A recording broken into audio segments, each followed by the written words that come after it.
Welcome back. It's still watching Politics Tonight, digging beyond the headlines. And now to our interview with the first guest of the day. I am joined by the governorship candidate of the African Action Congress, AAC, in the last election in Enugu State, Kene Ogbodo, for discussion on the 2023 elections and Southeast politics. Thank you very much for joining us, sir. Thank you so much. Good evening. How are you? Good evening to you. I'm very good. Thank you very much. All right. So the elections have come and gone. How will you react to the outcome? Yeah, I think thank you so much. Yes, the election has come and gone with a lot of intrigues. Some of them good, some of them not good for some people, because after election, there's always going to be winners and losers in the election. But the most important thing is not just about losing, it's about how did the losers feel. You know, did they feel that the process is credible, is fair, and free for everyone? Obviously, there is a lot of things that happened during the election, you know, but many winners has emerged, and many Nigerians are thinking that INEC performed below par, and a lot of things has gone. People who are dissatisfied, you know, they have gone to tribunal. Some people are still preparing their cases to go to the tribunal, like people who the election were conducted on 18th of March. They still have a window to be able to go to tribunal, but the people who has some fallout in the presidential election, you know, the window has closed now. So the Labour Party presidential candidate and the People's Democratic presidential candidate and few other presidential candidates of some other parties has filed their cases, looking to asking the court, to the tribunal, to look into the outcome, because don't forget, His Excellency Bola Ahmed Tinubu was declared as the winner of the 2023 presidential election, but is being challenged by some other political parties who felt that they were shortchanged and the INEC did not follow their process. I was a candidate in the 18th of March election in Enugu State. I can actually tell you that the election was a little bit abysmal, because it was below par, because there's quite a lot of intimidation and the harassment of voters. But he has come and gone, and there has been a winner has emerged in the person of People's Democratic Party. We congratulated him, and the spirit of sportsmanship and statesmanship. We are also looking at the result and some other things as well. And obviously, if we finish doing it, if we need to go to tribunal, we can go to tribunal. But the most important thing is that we want the benefit of our people moving forward, so that our people can move from abject poverty of the pocket, the body, the mind, and the soul. So whoever that will be sworn in on 29th May, they have a lot of tasks to do, because our people has been wounded so much. So how do you feel having lost the election? I think it's quite disappointing to have lost the election, because I went into the election hoping that I'm going to win, hoping that the people of Enugu State is going to get the clear message that we are sending, because we are sending a clear message of uplifting our people from abject poverty of the body, the mind, the pocket, and the soul. But at the end of the day, and we also believe so much on this electoral law of 2022, which was signed in by President Mohamed Buhari, and we believe in all the marketing that the INEC did, because the INEC was quite very good in marketing this electoral law to Nigerians. And those of us, you know, living abroad, you know, I kind of believe that things will change, and things has come to change. And we get into this because the people that we have entrusted leadership in Enugu State has been messing our people around, you know, the People's Democratic Party. We believe that it is time, you know, to change. It is time to give our people a bit of fresh air in terms of maybe understanding, and they maybe start living before they actually die. But at the end of the day, things happened, you know, it wasn't quite followed through the way the marketing of the beavers and the marketing of INEC did. When it came to the selling of the main product, you know, they kind of fall short of what we expected them to do. The old system of rigging, intimidation, harassment, and thuggery came to play, you know, on 18th of March. So it's not the fact that we lost the election, it's the fact that the process, the system, that everything went through wasn't quite what we expected. Losing an election is not really a big headache, because if you go into any context, especially in one which 17 people were contesting for the governorship, there's going to be only one winner and the other people are going to lose. But if you lose, how do you lose? But the most important thing is that now it has come and gone. We're going to look into it, and we'll make sure that whoever that is sworn in, we're going to hold the person accountable, so that they can deliver their promises to the people, and we're going to make sure that our people have a good lease of life. All right. Yes, the election has come and gone, but how surprised are you about the outcome of the governorship election in your state, Enugu? I will tell you the truth, because I'm quite surprised because the election was conducted on 18th of March. A lot of things happened on that day. We were expecting the result of the election to come out on the following day or at least within Monday, the 20th. But a lot of things happened whereby during the announcement of the result, the Labour agent, raised them an order, which obviously says that there is a kind of issue with the result from Nkanu East local government, that the 30,000 plus votes that was returned for People Democratic Party is not acceptable, that they don't think BVAS was used, and a lot of other things that was raised. Okay, now the INEC has to say they want to look into it, but INEC went quite away from what the electoral law says by saying that they took the result sheet to Abuja and now return a few days later to remove some votes from a People Democratic Party, which I can tell you that members of People Democratic Party are not happy that the result which they claim they got, which is over 30,000, was reduced to 16,000 votes. And the Labour Party people are also saying that this 16,000 is not even where it ends now, that they believe that the result is about 7,000. So there's quite a big issue. But my own concern as a candidate in the election is that for INEC to actually maybe go out of what electoral law says, because the electoral law is quite very clear. If there is any issues during the collection or during the tabulation of this result, the collection officer, the electoral officer is allowed to look over his or her shoulder to see whether the collation, there is any mistake with whatever that is going on. It is the collation officer that has to do it. He did not say that he has to go to Abuja for some Abuja to actually maybe deduct vote for the People's Democratic Party. Though that 30,000 votes, if it was added to the result collected, the PDP could have won the election. Now they reduced it to 16. The PDP still won the election. So maybe the PDP might be satisfied that even after the reduction, they still won the election. But the issue is that as a candidate in the election, I want to know, and we are asking question, what resulted in reducing those votes? What actually transpired? Was those votes the invalid vote? Were they manufactured? Were they dotted? Because at the end of the day, the People's Democratic Party candidate governor-elect in one of the interviews last time, he did talk about that he has instructed his lawyers to look into maybe what happens. Because you can't just maybe take the results to Abuja, come back to Enugu and remove some of those things. You need to tell people what actually happened, what transpired. Because if you are not telling us, that is not transparency. And if we want to get our state, if we want to get our country moving forward, we need to show transparency. We need to be able to be accountable to people. We need to be truthful and reliable. So what we're going to be looking at is to make sure that if we bring a fair and a true process, that is how our people can actually have a fresh of breath air. Because if we keep on maybe doing what we are doing, things is not going to work for our people, and our people are going to continue to suffer. But myself, who is in opposition, I lost the election, whoever that is declared, whoever that is elected, we're going to be able to support the person. We're going to be able to hold the person accountable for the people and make sure that the most important thing is to uplift our people from the abject poverty of the pocket, the body, the mind, and the soul. But we're going to follow you to the letter. All right, we'll get back to that. Well, now that the election has come and gone, will you be going back to London or stay back to work with the newly elected government in the state or at the national level? Yeah, that's a very good question.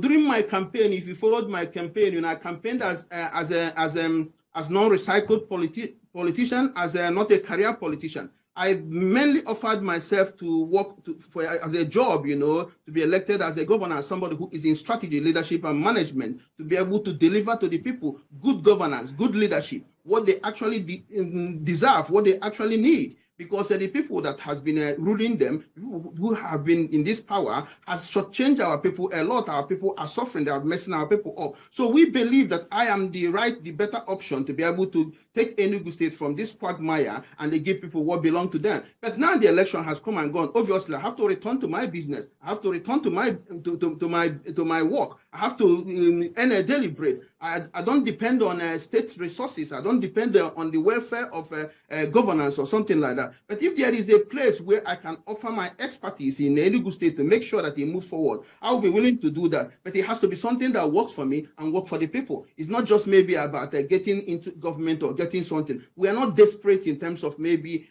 belonging to any government or working for any government. But whatever government that is doing, we're going to hold them accountable, because what we believe that we want to offer to our people has to be top-notch, and our people deserve the better. So we're back to business already, because we're not wallowing and going around Enugu thinking about hanging around or something like that. After the election, I went about, met some other contestants, somebody like Chijioke Odoga, somebody like Frank Weke Jr., some other people as well. I also met with Peter Mba, who is the governor-elect. But obviously, after the declaration and the certificate of return, I tried to meet him, but we didn't meet, but I met him before the election. So we are doing totally different politics. It's not this politics of whatever, but we are sticking around. Whether we are in London, whether we are in US, wherever I am, we have ears on ground. We will be following whatever that is happening in Enugu. We're not going to leave it to these recycled politicians anymore. And my message is going to be, whoever, obviously, Mba is the candidate-elect, and he will be sworn in on 29th of May, unless if maybe the court says otherwise. And if he elects, he has to maybe make sure that he move away from what is currently at stake with the PDP, to make sure that he delivers to our people what really belongs to the people. Because the people, the crop that are in PDP at the moment,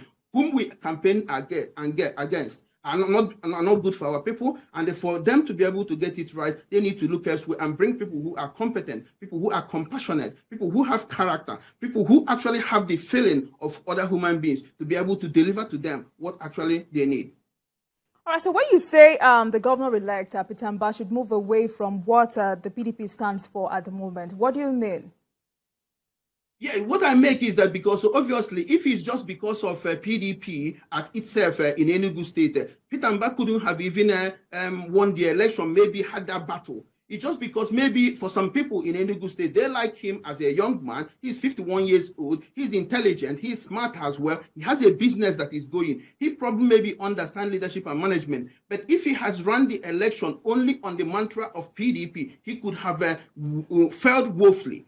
Because this PDP being in power for the past 23 years, if you go to Enugu, Enugu is one of the dirtiest states probably in the southeast. If you, in terms of infrastructure, the roads are very bad. In the news today, I think there was a news today that Enugu is starting a construction or maybe maintenance of roads in Enugu metropolis. It hasn't been happening. There is quite a lot of things. Our people are suffering. People are not paid their gratuities. People are not paid pensions. People are not paid their salaries as I went to. Some people are not getting ordinary 30,000 minimum wage in Enugu State. We ran the election promising 50,000 minimum wage to Enugu workers if we're elected, because we say we're going to pay that, because we're not going to come into government with too much overhead. We're going to come into government with small overhead, because we mainly offered our people with our message to the people that we are the better option for the people. We didn't go about, borrowing or spending too much money. But obviously, we believe that we were going to win the election. But for the fact that there was manipulation, and there were intimidation, and there were harassment, people who could have voted for us, some of them did not come out. There were voter apathy. Actually, the people who decided this election in this 18th March is less than 20% of registered voters in Enugu State, which is quite not acceptable, which is quite not very good. All right, so let's go back to the outcome of the election. You have urged the people not to despair, as you would hold the incoming administration accountable. How do you intend to do that? Yes, the way I would do that is to continue to engage to our people, because we know the problems that Enugu people are suffering, the problem of insecurity, the problem of water scarcity, which is one of the first thing in our manifesto. The governor-elect, Barrister Peter Mba, is also in his manifesto, and he has promised the people of Enugu State that the water system will be solved within 6 months of him taking over administration. The runner-up of the election Chijioke Edoga, who has also gone to court. Water provision is also part of what he is promising Enugu State. So that, whoever that is sworn in, we're going to be holding them accountable. In the case of the governor-elect, Barrister Petamba, he has promised 6 months to deliver. So we're going to be watching, we're going to be following what is going on. We understand what is clearly stated in all his manifesto. We're going to be engaging Enugu people in radios, in news, publishing articles, engaging the government as well. We're not going to be attacking the government. We're not going to be attacking here, but we're going to be holding the government accountable in terms of maybe reminding them of where they are, maybe missing what they have promised, or maybe if things is not going. But obviously, whenever those promises, when you get into government, some of them you will see that they are quite very broad, and things that you might not do. But they need to communicate to the people. This is what we can do now. This is what we can do later. Because the most important thing is that our people need to be listened to, and our people need to be communicated to tell them what is going on, because whoever that is the governor is actually the custodian of the people, not maybe just maybe for them or maybe for the few cronies. The old politicians, the recycled politicians, the people that has been there has not been there for the people. They have been there for their pocket. So we need a new change. We need a new thing, a positive one, because leadership is about positive inspiration, positive influence, and positive impact. And if you cannot offer it to the people, you shouldn't have any business in leadership, not to talk of maybe governing a state. So we're going to be holding them accountable, making sure that they deliver good governance and the good leadership to our people. All right. So some parties have vowed to challenge the outcome at the tribunal, but the PDP insists it's won fairly. You have also called it abysmal. But what's the position of your party on this? My position of our party is that obviously we know we lost the election because the election did not move up to par of what we wanted, because of harassment and intimidation of voters who could have voted for us. So, but by and large, at the center of it is that in terms of maybe what happened, because we are asking questions, we want to know what led to the deduction of PDP votes in Kene East. Their vote need to be returned to them if the vote belongs to them. If it does not belong to them, we need to know why that vote got there in the first place. Because they cannot return 30,000 votes, and at the end of the day, they gave them 16,000. That is not good. That is not acceptable. Are they doing plus and minus? INEC is not fixed there to add in vote and they remove vote for somebody else. The position of our party is that is the area where we are trying to look into it, because some of my colleagues is even calling for the total cancellation of the whole result, but that could cause chaos in the system. Paris Tamba has been declared as the winner of the election, and it has to be he's the governor-elect. I congratulated him.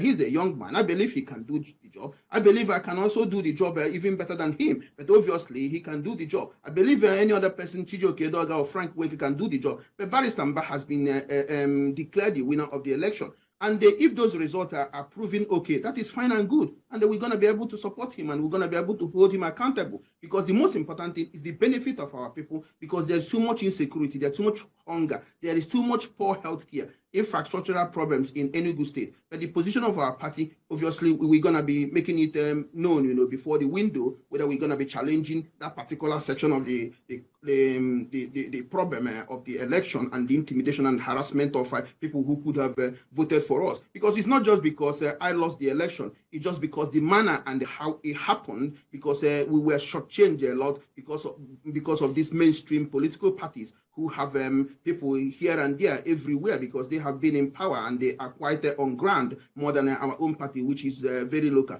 I am the only candidate. I was the only candidate of AAC in Enugu State. It wasn't easy. It was difficult. I didn't even have House of Assembly members, because no other person in Enugu summoned the courage to buy the form of African Action Congress, because they believe the party has no ground. But we tried and we did what we could, and we were proud of the campaign and the election we ran. All right. Many analysts say political parties like AAC will wait for some time before they can challenge for power. How will you react to this? I think they could be right in their own destiny. It just depends on how a parties choose to operate, because some of those new parties, like I can tell you a case of the AAC, I'm not going to be talking against, but I can tell you that AAC as a party is not quite ready. Our presidential candidate, who also doubles as the as the chairman of our political party. He obviously he's okay. He's an activist, but he does not understand what it takes to be a leader. He does not understand management or in terms of maybe strategy, because he just thinks maybe he's a one-man band. So that is why during the run-up of the election, some of us, a governorship candidate in African Action Congress, we had to disown and dump him, and they choose other presidential candidates to support, because he wasn't really, maybe every election is local. Presidential election, you have to work with your state Guba candidate or state whatever to be able to get down to it. As a Guba candidate, I have to look for people who also are House of Assembly or chairman or whatever to work with them. But he wasn't doing any of that. Probably maybe he knew from beginning that he wasn't going anywhere. But we came to the party because we were thinking that he is a little bit of national figure. He's on media every now and then talking, and he thinks he has. We thought he has the mind and the problem of Nigeria all cut out. And he has those things. But when you come here, you can actually understand that the talk is cheap. It's not just about talking. It's about actually maybe leading people, because leadership is different from maybe just talking and talking. So some of those political parties, small political parties, they might even, you might even see that they are worse than those major political parties, because those major political parties, they have structures, they have their leadership and management distilled, they have their functionalities. But some of those small political parties, you find out that some of them are the chairman, the presidential candidate, the treasurer, the financial secretary. It's not just in AAC. If you go to ADC, they're having that issue. If you go to ADP, which is the chairman of IPAC, national, he is the presidential candidate. He is the national chairman as well. It's not that there is so much bad in it, but you have to be able to bring internal democracy and be able to distill those powers, so that because running to be president of Nigeria is quite a big task, and you cannot be running it and also be running the party. And now you also trying to control people who are in the state, whereby you are not building the party, because building a party takes a lot of things to do it, and you have to show transparency. And it was lacking in our own party, and I'm sure it's lacking in most of those parties, and that is why they are not making any headways. When we talk about money as well, running a political party or campaign, it requires a lot of money. But it's not just about money. There is other people who can actually help you. But you need to show them that you are actually there to help. So in terms of politics, in terms of all those small political parties, you can see it in the case of a Labour Party that swing into action around May 2022. They were a small party as well. But now once they had a credible candidate and somebody who is known and loved by some people, because he was a former governor, and after being the former governor, not just because of it, but he went speaking and talking to Nigerians in different platforms and different media, sharing about his experiences and stories, which he mastered, and he was selling himself. And when the time comes to it, because he also was a vice presidential candidate of PDP in 2019, which was a plus for him as well. So he was also running to contest for president under PDP before he fell out with them, and he decided to go other way. And a lot of people followed him, which also have a very big impact, and they've affected some of other small political parties, because even some of our supporters has to join obedient movement and those things, though he's claiming that they did well, they did okay, they did well in the election, and he's claiming that he actually won the election. But until the court of competent jurisdiction or the tribunal proves otherwise, Bola Tinubu is the declared the winner of the election. We have congratulated him, though I supported Obi during the presidential election when we don't show it. But the result at the moment, Tinubu is the president-elect in Enugu State. Mba is the governor-elect. I don't do this politics of bitterness. I don't do this politics like an everyday politician. I'm a totally different new breed. I do politics different way. And saying the truth and standing for the truth is better for me than maybe trying to buy cheap popularity or whatever. I did not join politics to start making money or to start ripping people off. I have something reliable and something that I'm doing, and I'm quite happy to continue to do that. I offered myself to the people. I'm very happy. I'm fulfilled that I offered myself at the time of the need, and the people looked well. But I'm not angry. I'm not angry or sad for our people, because it wasn't there. It wasn't that they looked elsewhere. It's just the system and the process that made things to happen the way it happened. So it is not the end yet. Fantastic. Okay. All right. We're focusing on the 2023 elections and Southeast politics with the governorship candidate of the African Action Congress, AAC, in Enugu State, Kene Ogbodo. All right. This discussion will continue after this break. Please stay with us.